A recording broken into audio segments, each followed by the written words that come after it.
Night of action in the world of sport. When it comes to football, Champions League, Bayern, Napoli, they went on rampage, defeating their opponent. Welcome you on the show, 360 Sport. On Trust TV, I am Adeni Ajishafe. We'll be looking at some stories trending. Before we talk about Uefa Champions League, let's talk about our own first, as we always advocate. No one else will do it better than us. Let's start from the home scene where on the 19 cricket qualifiers, Nigerian team really doing so well. Right now, they've secured 100% record in Group B as they defeated Rwanda, Botswana, and also Sierra Leone just yesterday by 11 wickets. Good one for Team Nigeria. They were able to do well there, winning 3 matches in a row. Congratulations to Team that's under 19 boys of Nigeria. They were able to win in their game, and right now Nigerians are looking at really, we are not really known as a cricket nation, but we are doing well in this particular sport at the World Cup qualifiers taking place in Abuja. Now, we just have to talk about more of this, but before then, let's have our guest in the studio. That's Yusuf Akogu. Good to have you. Pleasure to be here. Yes, you just saw there our boys, they did well, winning against Sierra Leone. That's by 11 wickets, and they won against Botswana, they won against Rwanda. And if you want to look at cricket, you want to rate the Rwanda, Botswana of this one more than Nigeria. But our boys, they were able to do it. Yeah, Nigeria, just like you said in the intro, we are not a cricket playing nation. And if you look at some of the countries that you have mentioned, Botswana especially because of their proximity to South Africa, which is a very strong cricket playing nation. So we have to give kudos to our boys. That never, dying spirits of the Nigerians. That is what you actually see playing out so far, going on. They've won 3 games against Rwanda, Botswana, and of course Sierra Leone. So they are on course to qualify for under 19 World Cup. I think maybe we are actually enjoying the home advantage since we are the one hosting. Yeah, but the home play if they don't play. That may be part of maybe an added advantage anyway. But I think the preparation so far by the federation, the Nigerian Cricket Federation, has so far helped that push of winning. Absolutely. I think that is what we're having. And I think that let's see what is going to happen. I hope they'll qualify eventually for the World Cup and then see how the experience is going to, play out. Nigeria right now, they're having a roller coaster mood there, talking about the under-19 men qualifiers taking place, and we are really doing so well. Hopefully they can make it to the World Cup there. Under-19 World Cup qualifier in cricket, we defeated Botswana, Rwanda, and now Sierra Leone, and all the matches that we have so far played. Now we move away from cricket. Let's talk about the NLO, that's Nationwide League 1 Super 8, taking place in Lagos at Legacy Pitch in Surulere, Lagos, where 8 teams are fighting for honors there right now. NLO Super 8, Madiba FC, FC Ebede, Junior Damburam record wins in their games. Talking about that particular story now, well, that's the next story we're looking at. Well, as it is, you look at the result where Madiba FC defeated Police Barretta 4-0. Abiodun Ayodele, Marcus, Aliyu Solomon, Fatai Ladimeji, they were able to score in that particular game. Good one for Madiba FC. They've made it 2 wins now. You have Smart City FC 2-1 against Milan Care FC of FCT.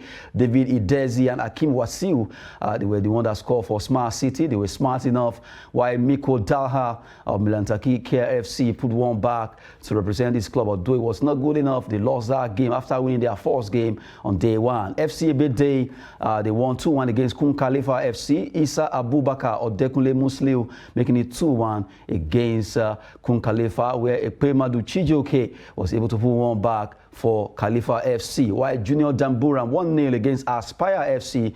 They couldn't aspire enough. They lost that game by a lone goal. Nura Tijani scoring for Junior Damburam to win in that particular game. So Madiba FC, Smart, FC Ebede, Junior Damburam all won their game in match day 2 results, and they'll be having a rest today. Absolutely, it's a good one for the development of youth football in Nigeria.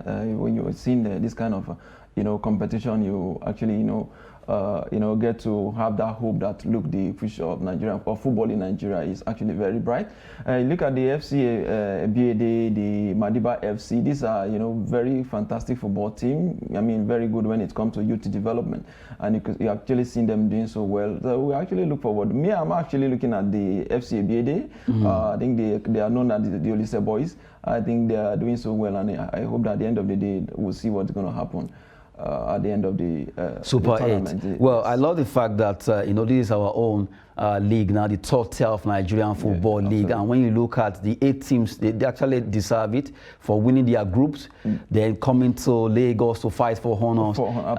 Who will win this league as the NLO for this year? And it has been a good fight. Like Madiba FC, they won twice, and the likes of Smart FC, they actually drew the first game, they won the second one. Junior Dambura winning the second one. They've all been at least moving, either you win or you draw, but the battle is still on. Absolutely, the battle is still on. So we're looking at what's going to happen in the next few games left for the champion to be crowned. So let's keep our finger crossed. Like I said, FCB, though not as good as they used to be in those days, we know them, but let's see what will happen. I think the Madiba FC, they're looking so good so far. 4-0, not a means feat. It's not a means feat now, giving you some result from the Super 8 there taking place in Lagos. Legacy pitch, they'll be having rest today and they will continue on Thursday where they'll be playing their match day 3. Who wins the NLO for this year? Super 8, which is actually determining that. We'll be talking about that. Now, we look at a lady who has really done well for herself when it comes to hurdles, athletics. She has really done well. World champion Toby Amushon right now has been gifted a house and 5 million naira by Ogun State government, appreciating what she has done in this sport called hurdles. Just recently, the lady that you can actually call MOA right now, she has done well for herself by winning a lot of championship when it comes to World Athletics 12.06 at the Commonwealth Games. She was the champion, African champion. Just can't stop mentioning different categories of competition that Toby Amusho has really shown, like million stars this year, and she really deserves any amount of money or even mansion given to her. Absolutely. When you ask me 6, 7, 8 months, 9 months ago, where was Toby Amusa? She was always either second or third. Or he was here preparing on her own, you know, putting all the effort that needed, despite the lack of support that he was getting from the federal government. He was able to, you know, keep her head. She was able to keep her head up, and at the end of the day, look at where she is today. Only yesterday, apart from the reward from the Ogun State government, he was also yesterday. The Globe actually named him yesterday as one of their ambassadors. Named her yesterday as one of their ambassadors. You know, this is some of the things that we are talking about. So if you are actually there to represent your country, you have to do it with your whole heart, despite whatever the challenges or hurdles that you may face. Also consider that when she also met with the with Mr. President, and she was also, you know, given a national honor as a member of the Order of the Niger. So this is a very good one for her, and I think going forward, the sky is just the starting point for her. I think I see another Chioma Ajunwa, imagine. Another Chioma Ajunwa, imagine that. Let's see what's going to be happening at the Olympics for Toby Amushon right now. You just have to add, is it OON or MON? It's actually OON. Let's correct that. OON to Toby Amushon. She has really done well for herself, and right now she's doing well for Ogun State government, deeming it fit to appreciate what she has done. They got a house in the Ijebu-Ode where the governor said he wants her to always come back home to at least have to stay in that house, and also train for the younger ones to take a cue from her. And right now she has been appointed as a sport ambassador or youth ambassador to encourage the youth in Ogun State to go into sport. Not everyone will be in the blue chip companies or doing a white collar job. Right now she has done well for herself when others never believed in her. She never gave up, and she continued. Right now she's becoming the ever global that she's calling herself on her Twitter handle. Good one there for Toby Amushon. We have to celebrate her for what she has done. Not forgetting Ese Brume also for what they've done this year, and also all the Nigerian athletes that did well in every competition outside Nigeria or even within. We appreciate you all. Now we move away from that. Let's talk about our ladies. Well, just as they won against Galatasaray women in the friendly game, they played 3-1. They were also given their own bitter appeal as they were beaten by Fenerbahce 3-1 also. Fenerbahce outclassed Flamingos in the friendly.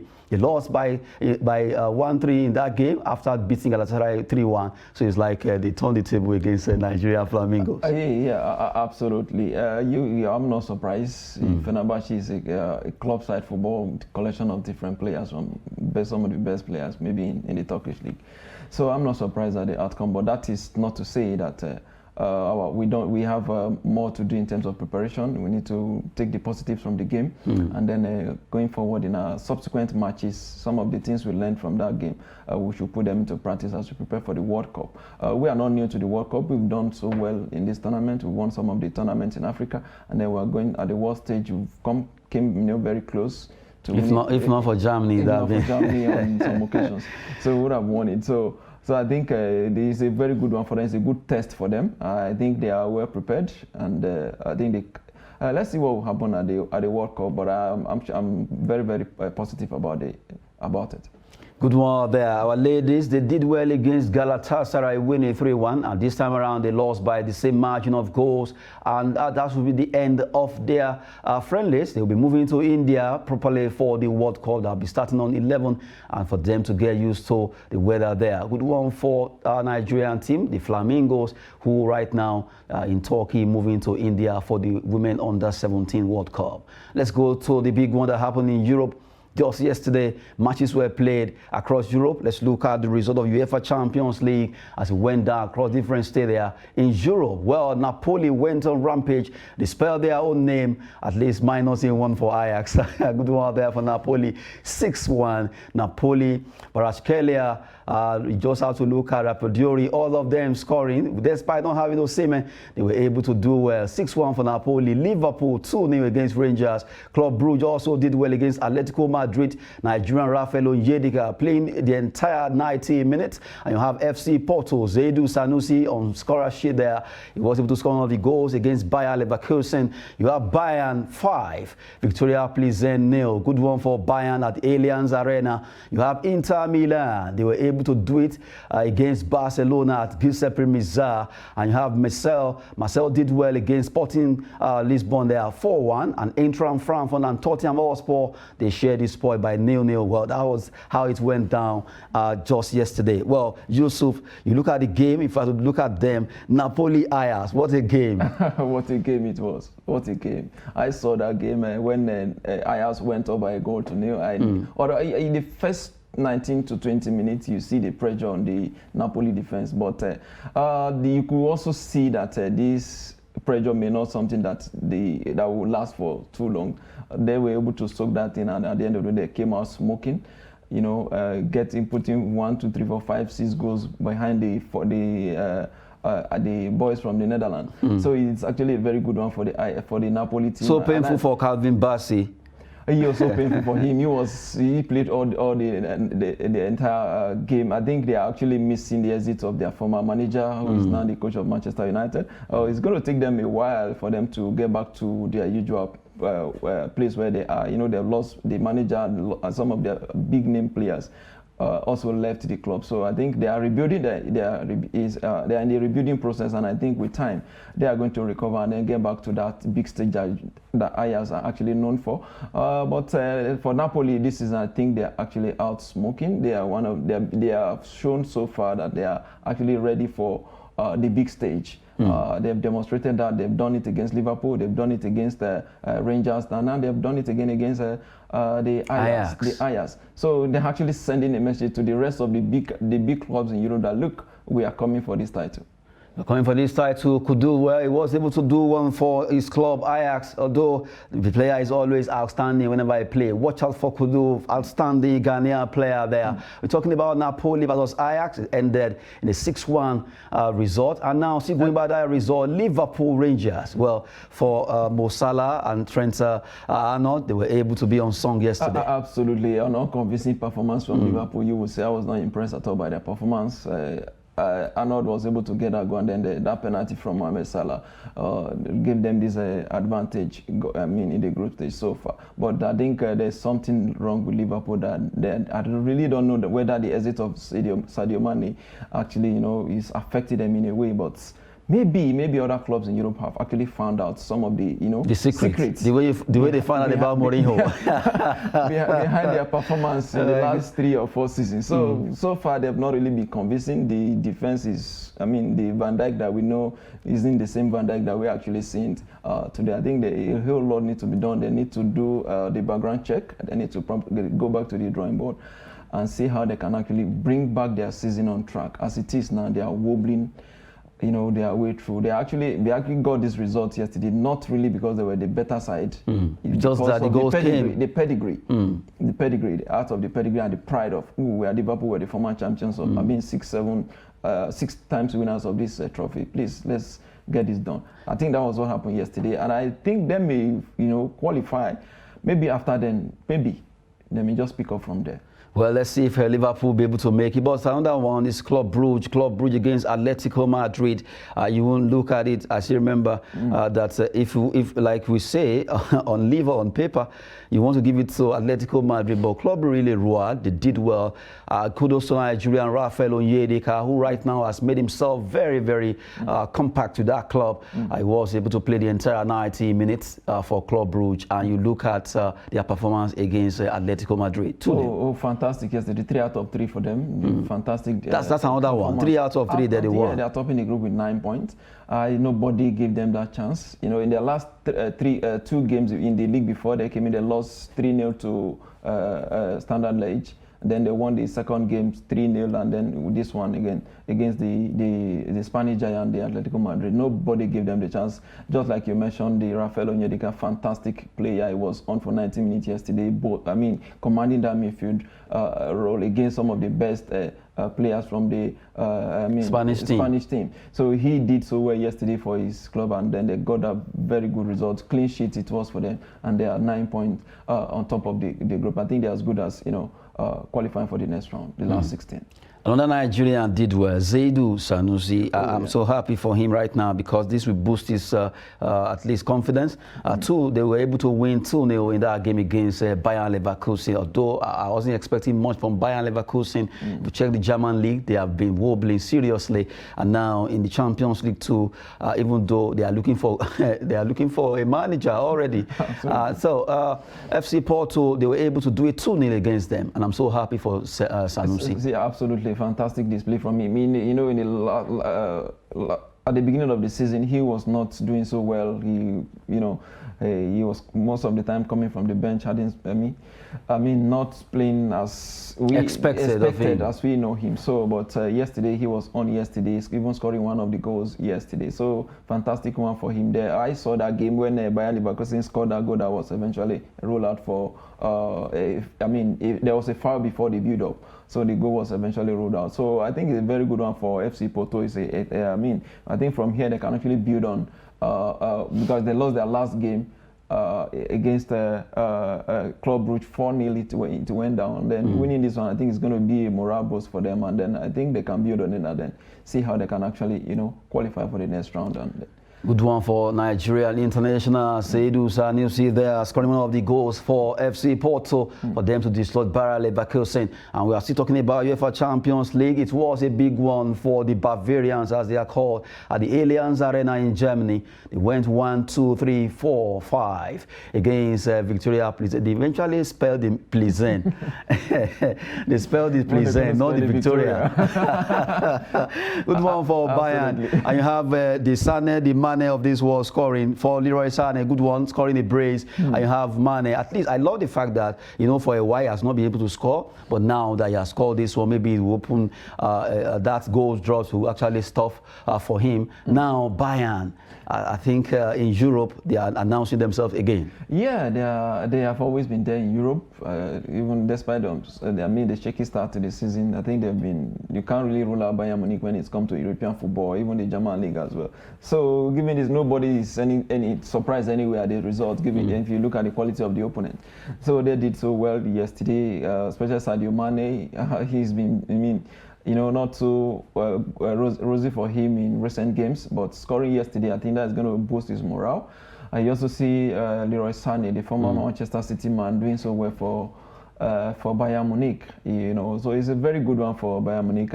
But I think the true test is still ahead of them.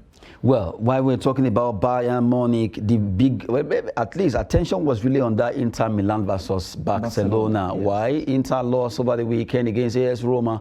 And you look at Barcelona, they've been so fantastic in the La Liga. So coming to Giuseppe Meazza, you expect that maybe they will roar against Inter. But Inter kept their own. They were able to do it, even though some fans are still ruining that particular goal that was cancelled. It's a battle for survival. It's a battle for survival. If you look at the group, you have the three giants in that group. Barcelona, Inter Milan, and of course Bayern Munich. One of the big ones will have to drop from that group. So it's a battle for survival. That was what I saw Inter did yesterday. That fantastic goal from outside 18. It's a very, very, very good one for them for this win. It was, not really one of the best performance you can say, but what matters now is I think is the results. They got the 3 points yesterday against Barcelona. So it's a good one for them to build on. And then going into the next game, I think this group is going to be very difficult to predict. A difficult group to predict here for Marcel. Good one for Sanchez. He's moved to France. It seems he has gotten his group back 4-1 among the scorers there against Sporting. Sporting seems, well, they couldn't get their acts together. They were beaten 4-1. And you have Eintracht Frankfurt against Tottenham Hotspur 0-0. What's happening to Conte, lads? Well, they just have to get their acts together. According to Conte, his team needs to be more clinical at the front of goal. Harry Kane actually throwing away about 3 good chances. Yeah, I don't know. I think they are yet to recover from that loss to Arsenal over the weekend. So they're angry with us.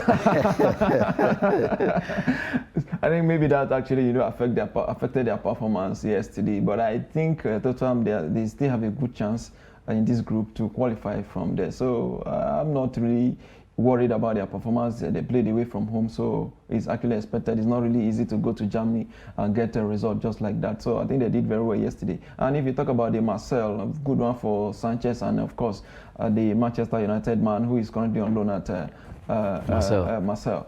They did so well yesterday, and then we hope that they'll keep on building. They'll continue to build on this, and then see what they can make out of it at the end. At the end of the Champions League, well, the big boys will have to move on. Quickly, let's look at the way the table is standing in Group A. Well, the battle is really on now. Let's look at Group A, where we talk about UEFA Champions League. As we've been looking at the matches, the result, Napoli are coasting home, 3 out of 3, 9 points, ahead of everyone. Liverpool are second, 6 points. You have Ajax, Amsterdam with just 3 points, winning just a match. And Rangers, well, they are from Scotland, and well, they just have to get, if they really want to make it, they have to work harder. 3 matches to go now, and it's really looking bleak for Rangers. But for Ajax and Liverpool, anyone can still scale through. Even for Rangers, if they can turn things around in the remaining 3 matches, who knows? Well, for Napoli, 3 out of 3. Kudos to the entire squad, but watch out for that Georgian Kvaratskhelia, who is really not stopping on his Urals now. Let's look at Group B as it's standing in Group B now, talking about the UEFA Champions League. You just have to appreciate the fact that most of these teams that play, it's not easy when you play during the week and you also go to the weekend rather. Then during the week you are facing another big challenge from Europe. Absolutely. In Group B you have Club Brugge, the German, the Belgian team who are really doing so well. 3 out of 3 also. So happy for Nigeria and Onyedika. 9 points. FC Porto 3 points. Leverkusen 3 points. Atletico 3 points. What a way to go in this group, Yusuf. Absolutely. At the beginning of the season, I don't think anybody actually they are dragging and the most underrated. If you have actually predicted this, then nobody will see this coming. Nobody actually saw it coming, and then we're actually seeing this when you look at the teams in that group. So I think it's a good one for them. I think I see them making it through to the last 16, and then maybe that may be the end of the road for them, considering the quality of the opponent that they may likely going to face. So it's a very good one for them, and maybe. I just hope they will continue to do well, because they shouldn't get to their head that they've won 3 and then they relax. They say have a lot of battles at the front. Yeah, a lot of battles are actually at the front, but I actually see them going. I don't see them losing some of those battles anyway. If you watch their game against FC Porto, Bayer Leverkusen, and of course Atletico Madrid, they won against the 3 teams. So I really do not think any of them stopping them from making it to the next round. Good one. Bayern are also topping in Group C. Bayern, Inter, Barcelona, and Victoria Plzen. What a way to go! The 2 must actually qualify. And who among these 3 will drop? The big one: Inter, Bayern, Barcelona. A tough one. This is the most difficult group right now, if I must say. Bayern Munich, Barcelona, Inter Milan. These are 3 teams from, you have one of the biggest teams in Syria, Spanish La Liga and of course the German Bundesliga, you know, competing for the 2 slots. You know, in the UCL. So it's going to be a very difficult and unpredictable one. Inter Milan, they won yesterday. They have, 6 points. Barcelona is there third with, 3 points. And I think it's going to be a serious battle for them. They have to win their next game. And then they still have the Bavarian Giant to contend with. Who always defeat them. Who always defeat them. I'm sure they're already afraid now. Irrespective of where the game is being played. So Barcelona should be afraid now. They should be, but I really don't see them going out anyway. I think they can actually, in a way, squeeze in. Through. Yes. Let's see what's going to be happening now. And the last group has to do with Group D, Sporting Lisbon and Tottenham Hotspur, Frankfurt. That's Eintracht Frankfurt and Marseille. It's still open for anyone here. Any team can still scale through. The battle is really on in Group D. Sporting, Tottenham, Frankfurt, Marseille, all fighting for honors here. Who stays, who actually drops to Europa League? We'll be looking at this more in subsequent edition. But to let you know that this match is continued, well, those 3 have been played so far. They have to fight for honor in the remaining 3 games. A wonderful one there. When it comes to 360 Sports, we've been having a nice time with Yusuf Akogo. I want to appreciate you for coming on the show. Thank you very much. It's a pleasure being here. Good one there. Well, for Nigerian sportsmen out there, keep doing what you can do. You never can tell. You can become the next to be Amushan. I am Adeni Ajishafe. Sport is always business and fitness. Thanks for watching.